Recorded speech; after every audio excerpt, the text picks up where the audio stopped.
Haji Dudi bisa dibilang orang yang kaya raya. Dia adalah seorang pengusaha pasir, memiliki 1 orang istri dan 3 orang anak. Hidup bergelimang harta membuat Haji Dudi gelap mata. Dengan iming-iming uang, Haji Dudi bebas mengumbar nafsu syahwatnya pada setiap wanita yang dia sukai. Memiliki wajah terbilang tampan, ditambah lagi ia juga memiliki banyak uang. Wanita mana yang menolak ketika diajak kencan oleh Haji Dudi? Walaupun usianya sudah kepala 6 dan hampir semua rambutnya sudah beruban, gairah muda Haji Dudi masih terus menggebu-gebu. Semua wanita yang ia kencani apabila sudah diiming-imingi uang yang tadinya menolak akhirnya akan menurut dan berujung pada urusan ranjang. Tidak hanya 1 atau 2 kali, sudah belasan wanita yang menjadi korbannya dan semuanya pernah diajak tidur oleh Haji Dudi. Hingga pada suatu saat, dari sekian banyak wanita yang pernah dia tiduri itu, ada yang menuntut untuk dinikahi karena dirinya hamil. Bagaikan disambar petir di siang bolong, Haji Dudi ternyata tidak mau bertanggung jawab atas apa yang pernah ia perbuat. Berbagai alasan dia lontarkan untuk membela dirinya. Dia mengatakan kalau dirinya hanya membeli dagangan, atau istilah kerennya dia hanya sekedar jajan di luar. Astagfirullahaladzim, bagaimana rendahnya dia menganggap wanita yang telah dia nodai itu. Wanita ini namanya Ratna. Ratna terus menuntut agar Pak Haji Dudi mau bertanggung jawab atas anak yang sekarang dia kandung. Seminggu kemudian datang lagi wanita bernama Erna. Nasib Erna sama seperti Ratna. Dia datang dalam kondisi hamil dan alasan yang sama dilontarkan pada Erna. Pak Haji Dudi mengatakan kalau dirinya hanya sekedar jajan. Erna tidak terima atas perlakuan Haji Dudi dan Haji Dudi dimaki-maki olehnya. Erna sendiri adalah wanita nakal yang sering diboking di tempat lokalisasi. Jadi sebenarnya bukan hanya Haji Dudi yang pernah menikmati tubuhnya. Tapi Erna tahu kalau Haji Dudi adalah orang tersohor dan kaya raya. Erna berpikir tidak masalah jika dirinya dijadikan istri simpanan Haji Dudi. Besoknya Erna kembali datang ke tempat usaha Haji Dudi. Tak ia duga di tempat itu ternyata sudah ada wanita lain yang sedang menangis. Wanita itu bernama Minah, janda kembang yang sedang mekar-mekarnya, dan ia sedang hamil 4 bulan. Ketika Minah dan Haji Dudi sedang ribut, Erna segera menghampiri Pak Haji Dudi, dan setelah itu suasana semakin bertambah ricuh. 2 orang wanita itu ribut besar, saling tuding, saling maki, dan saling membuka aib masing-masing.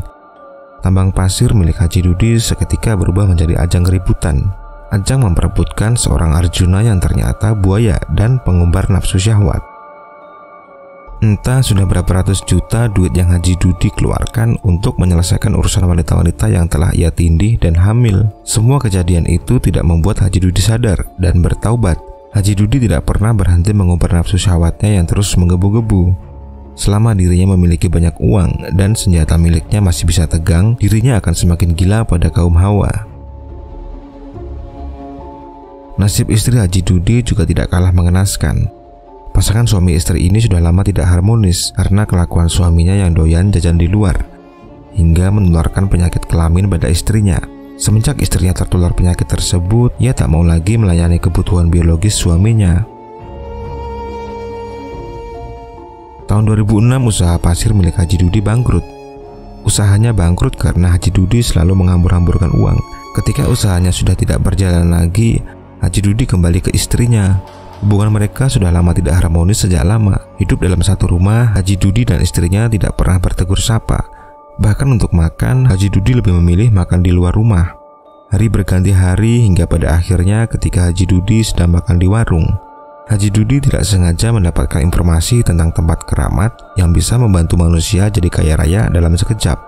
Semakin sering dia berada di warung, semakin mantap dirinya untuk berbuat nista pada agama. Imannya sudah mulai luntur ketika dirinya terlibat dalam pembicaraan yang menjurus pada hal-hal pesugihan.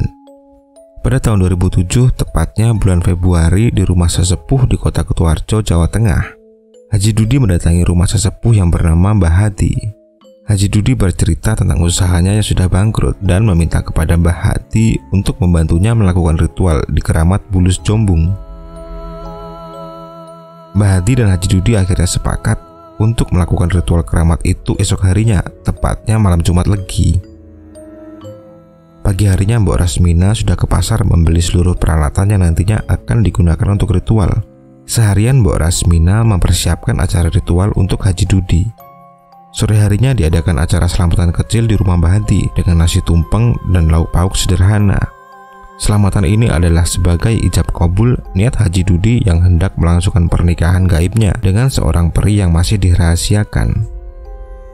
Setelah acara selamatan, mereka berangkat menuju ke tempat ritual. Mereka tiba di lokasi sekitar jam 8.15 malam. Sesampainya di lokasi, mereka langsung memasuki tempat keramat Bulus Jombung.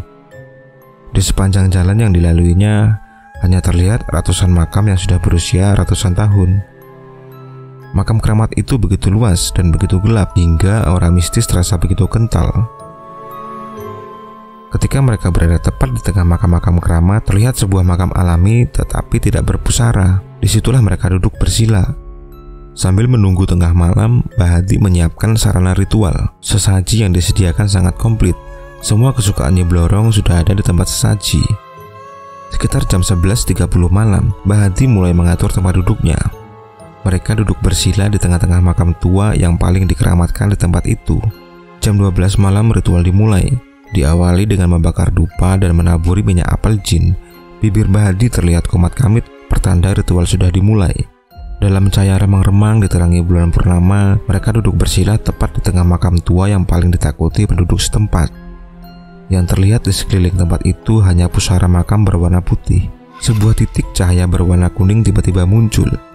Aura cahaya kuning tersebut hendak memasuki tubuh salah satu pria yang diajak Mbah Hadi ikut menemani mereka dalam ritual tersebut. Pria itu membaca amalan-amalan kejawen agar cahaya itu tidak mendekat padanya. Melihat kejadian itu, Mbah Hadi lalu menegur pria yang diajaknya dan mengatakan, "Jangan kamu lawan cahaya itu. Biarlah Nyi Blorong masuk ke tubuhmu, agar Mbah bisa berdialog dengan ragamu." Tubuh pria itu basah oleh keringat saat mempertahankan sosok gaib yang akan memasuki raganya. Tiba-tiba dari arah belakang ada benda hidup berjalan perlahan, lalu menempel di pinggang dan terasa sangat dingin. Pria itu membiarkan benda tersebut lewat, dan tiba-tiba tercium bau amis di sekitar tempat ritual itu. Karena penasaran dengan bau amis itu, pria itu lalu melirik ke belakang. Terlihat sosok bayangan hitam yang terus berjalan ke arahnya. Mungkin sosok hitam itu yang membuat tempat ini menjadi bau amis. Mbah Hadi kembali menegur pria itu dan berkata, "Jangan bergerak, biarkan Nyai segera menemui Simbah." Sosok hitam itu terus bergerak menuju ke samping Mbah Hadi. Perlahan sosok hitam itu mulai terlihat jelas. Sosok itu adalah seekor ular besar berwarna hitam pekat dan terlihat agak kebiru-biruan karena pengaruh sinar bulan purnama sehingga memancarkan cahaya seperti itu. Setelah kejadian itu, Haji Dudi terlihat tersenyum bahagia karena malam menjelang subuh dini hari itu akan dilaksanakan ritual pernikahan antara Haji Dudi dengan sosok ular bernama Nyi Blorong. Sosok Nyi Blorong ini adalah ular hitam besar, tapi di mata Haji Dudi sosok ular hitam pekat itu tak lain adalah sosok wanita yang cantik jelita. Semua kuburan di tempat ritual itu menjadi saksi bisu pernikahan antara Haji Dudi dengan Nyi Blorong. Setelah selesai melakukan ritual pernikahan gaib, mereka bertiga akhirnya pulang ke rumah Mbah Hadi untuk istirahat. Sore harinya Haji Dudi menceritakan pertemuannya dengan istri gaibnya itu. Haji Dudi mengatakan setiap 40 hari istri gaibnya itu akan datang menemuinya di kamar khusus. Haji Dudi juga mengatakan kecantikan istri gaibnya itu tidak ada tandingannya dengan wanita di zaman sekarang. Haji Dudi benar-benar sudah gelap mata. Selain sering mempermainkan wanita, sekarang imannya sudah digadaikan kepada siluman ular. Setelah 40 hari Nyi Blorong benar-benar datang menemui Haji Dudi di kamar khusus yang sudah disiapkan. Istrinya acuh tak acuh mengetahui ritual yang dilakukan Haji Dudi. Setahun sudah Pak Haji Dudi memiliki istri gaib. Usaha tambang pasir yang dimilikinya sudah banyak kemajuan. Bahkan Haji Dudi memiliki beberapa kendaraan mewah dan sudah banyak tanah yang ia beli. Tepat di tahun kedua, Haji Dudi membangun villa khusus untuk pertemuannya dengan istri gaibnya itu. Sementara sehari-harinya ia tinggal di rumah istri sahnya. Setiap 40 hari istri gaibnya akan datang menemuinya untuk menyalurkan hasrat birahinya.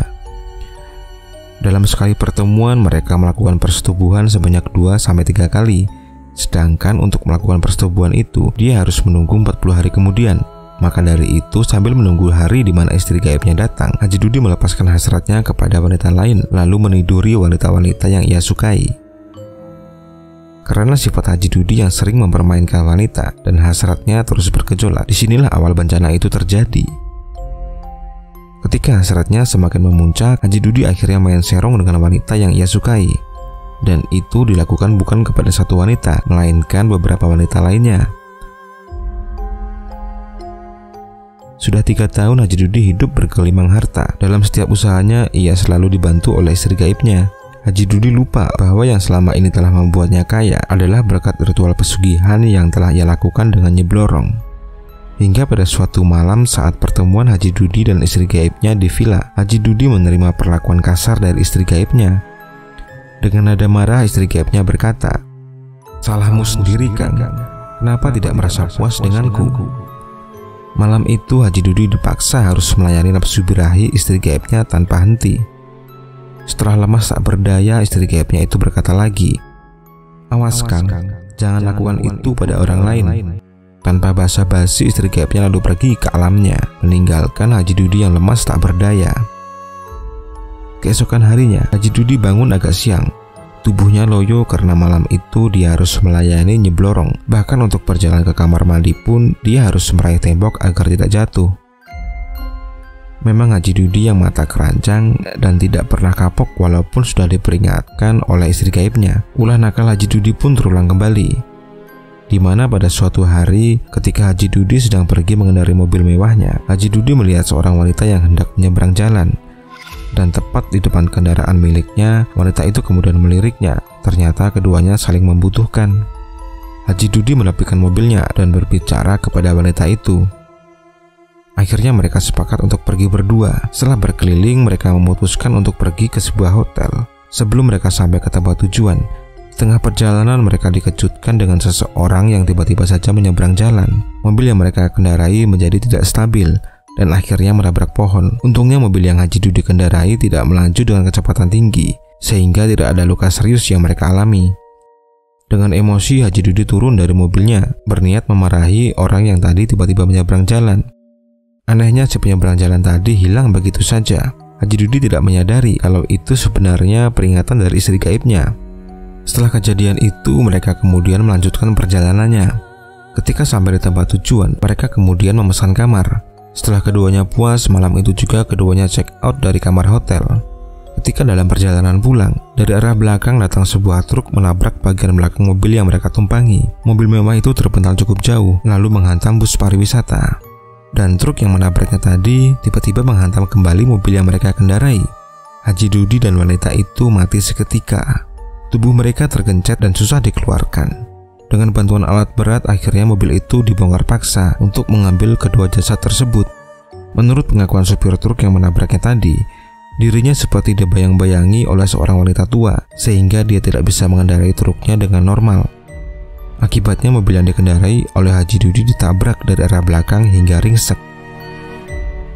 Itulah akhir kisah nyata akibat melakukan pesugihan dengan Nyi Blorong. Semoga kalian bisa mengambil hikmah dari kejadian ini. Kita semua harus menjauhi perbuatan musyrik yang menyekutukan Allah. Dekatkanlah diri dengan Sang Pencipta.